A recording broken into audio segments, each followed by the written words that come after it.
রাস্তায় ধস নেমেছে, যার জন্য আমাদেরকে এখানে 3 ঘন্টা এখন ওয়েট করতে হবে। একটু নুন বেশি।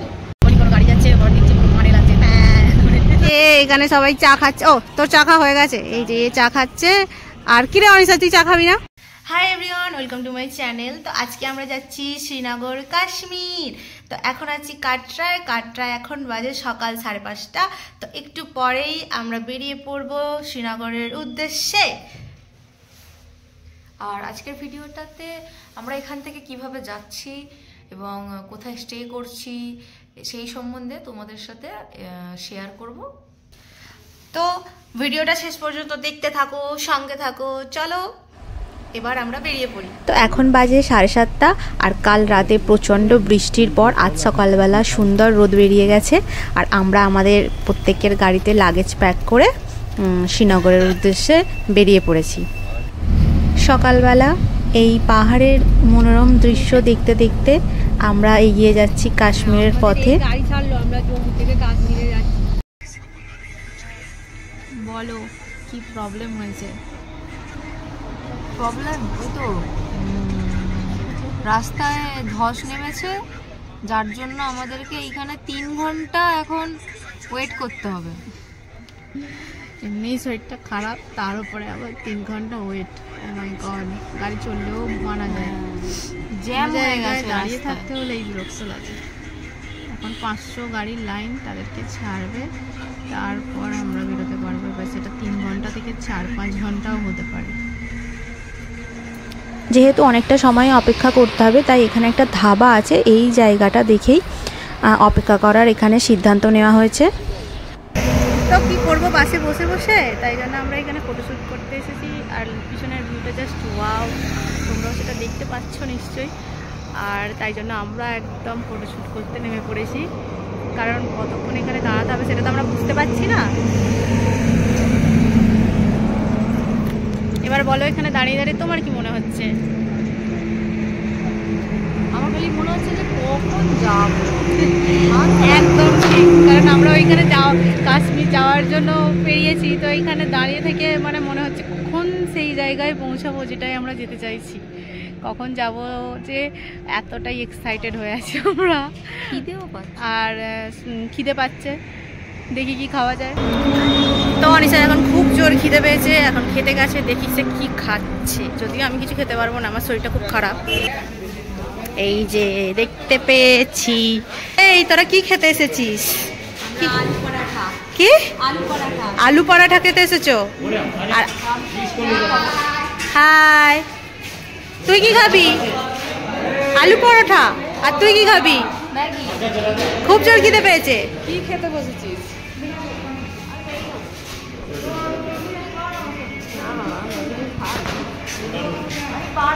আমরা 12:30 কোনো একটা খাওয়াবো।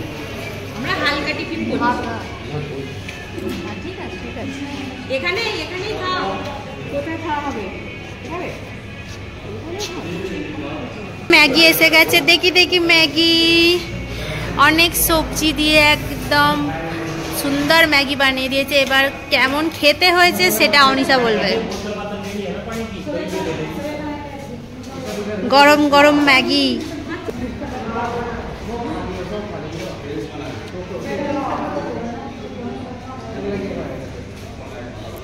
এখন টেস্ট নিচ্ছে, বুঝছে ব্যাপারটা, তারপর রিভিউ দেবে। একটু নুন বেশি হয়ে গেছে? আচ্ছা ঠিকই আছে, ও সামান্য নুন।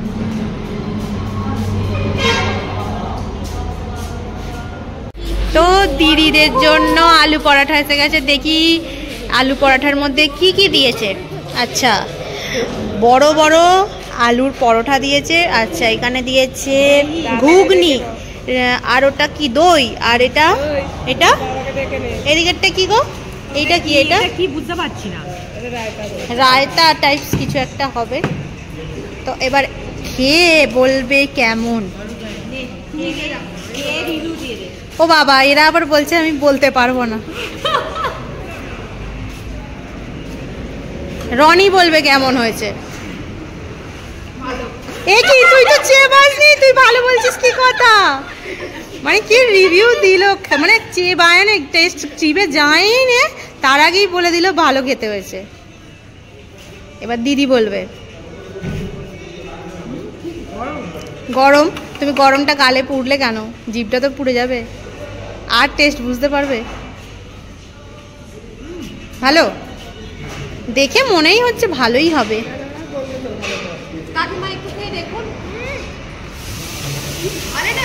ঝাল হতে পারে, আস্তে বেশি নাও না, ঝাল লাগবে কোথায় দেখো, ওই আস্তে।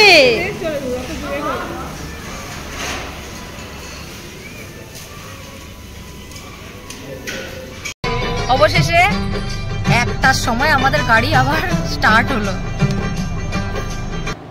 তো তোমরা মানে দৃশ্য দেখতেই পাচ্ছ, এত সুন্দর লাগছে। যতটা আমরা এগোচ্ছি ততই আরও সুন্দর মনোরম দৃশ্য আমরা দেখতে পাচ্ছি। আর মানে আমরা ভাবছি যে এই দৃশ্য যদি এখানে হয় তাহলে আমরা শ্রীনগর কাশ্মীরে গিয়ে কি দৃশ্য দেখতে পাবো। আমি তো যত দেখছি তত মুগ্ধ হয়ে যাচ্ছি, আর একটুও আমাদের ক্লান্তি লাগছে না। একভাবে আমরা বাসে বসে শুধুমাত্র বাইরের প্রকৃতি দেখতে দেখতেই পুরো জার্নিটা উপভোগ করতে করতে চলছি। আর এখানে দেখো একটা কি সুন্দর বাজ পাখি উড়ছে, মানে দেখেই ভিডিও করতে ইচ্ছা করলো। আর আমরা সকলে গাড়িতে বসে গান শুনছি আর এগোচ্ছি। আমরা এখন টানেলের মধ্যে দিয়ে যাচ্ছি, আর এই টানেলটা পুরো অন্ধকার, আর যখনই কোনো গাড়ি যাচ্ছে ওপর নিচে পুরো কানে লাগছে ঘুরে। টানেলের ভিতরটা কিন্তু ভীষণ অন্ধকার, আর প্রচণ্ড ধুলোর মধ্যে মানে ধোঁয়াশা হয়ে আছে, এতটা বোঝা যাচ্ছে না কিন্তু প্রচণ্ডই ধুলো। আমরা প্রত্যেকে কাঁচ বন্ধ করে দিয়েছি, আমার তো নাক পুরো জ্বালা করছিল ধুলোটা ঢুকে। আর এই চ্যানেলটা অনেকটাই বড়, প্রচণ্ড বড়। এই আমরা বেরিয়ে পড়েছি টানেলের মধ্যে থেকে। তো আমরা এখন বানিহালে দাঁড়িয়ে আছি কিছুক্ষণের জন্য। এখানে চা স্ন্যাক্স খাচ্ছে সবাই, তাই জন্য এখানে একটু দাঁড়ানো হয়েছে। কেউ ওয়াশরুম যাচ্ছে, তো অনেকক্ষণ আমরা একভাবে জার্নি করে এসেছি। আর এরপরে এখনও মোটামুটি 85 কিলোমিটার বাকি আছে যেতে, তো মাঝখানে আর কোনো দাঁড়ানোর ব্যাপার নেই। তাই জন্য সবাই এখানে আরেকটু সময় কাটিয়ে সব ফ্রেশ হয়ে চা খেয়ে তারপর আমরা আবার শ্রীনগরের উদ্দেশ্যে বেরিয়ে পড়ব। আর আমার পিছনের ভিউ এটা দেখেই খালি ভাবছি, হাতটা আমার মিসমিস করছে কখন আমি যাব আর ওই বরফটা ছোবো। মানে যতক্ষণ দেখছি এই এসে গেছি, এই পৌঁছে গেছি এই ব্যাপার।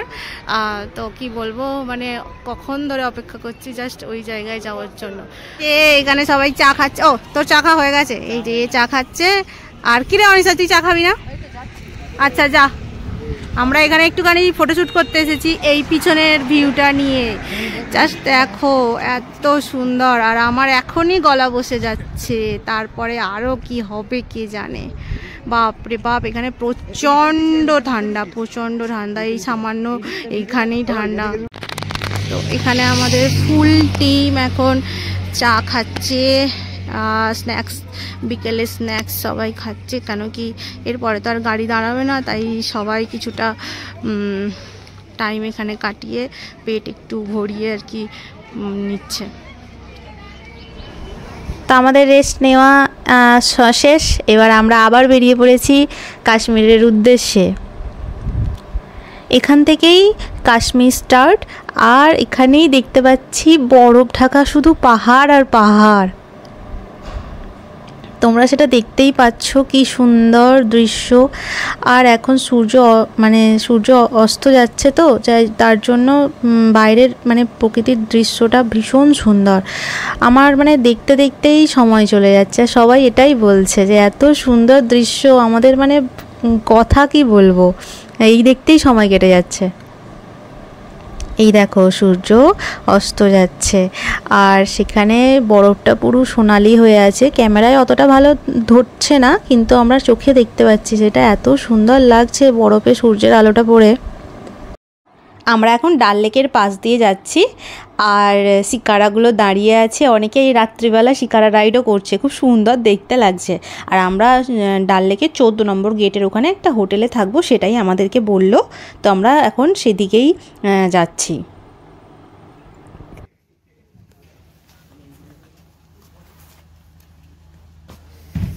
তো আমরা এখন হোটেলে এসে গেছি। আমার কাশ্মীর ঢুকতেই গলা ধরে গেছে। আর এই হলো আমাদের হোটেল, কাশ্মীর শ্রীনগরের কিংস প্যালেস। এখন সবাই লাগেজ নামাচ্ছে গাড়ি থেকে, এবার আমরা যাব রুমের দিকে। তো আমরা হোটেলের 301 নম্বর রুমে আছি, আর এই আমাদের মানে রুম, আর অনিশা এখানে রয়েছে। আর পুরো রুমটাই কাঠ দিয়ে ডেকোরেশন করা, খুব সুন্দর। কিন্তু রুমটা ছোট বাট খুব সুন্দর। এখানে একটা টেবিল, দুটো চেয়ার, একটা আলমারি আর দুটো জানালা আছে। আর এই আমাদের এখানে বাথরুম। এই রুমের বাথরুমটা খুব বড় আর খুব পরিষ্কার, আমার তাই জন্য এই রুমটা খুবই ভালো লেগেছে। যদিও সন্তুদা প্রত্যেকটা রুমই খুব সুন্দর দিয়েছে। আর আজকের ব্লগ আমি এখানেই শেষ করছি। দেখা হচ্ছে নেক্সট ব্লগ সোনমার্গ এবং গুলমার্গের ব্লগে। আর তোমাদের যদি এই ভিডিওটি ভালো লাগে তাহলে লাইক করো, কমেন্ট করো আর শেয়ার করে দিও। চ্যানেলটিকে অবশ্যই সাবস্ক্রাইব করো। টাটা।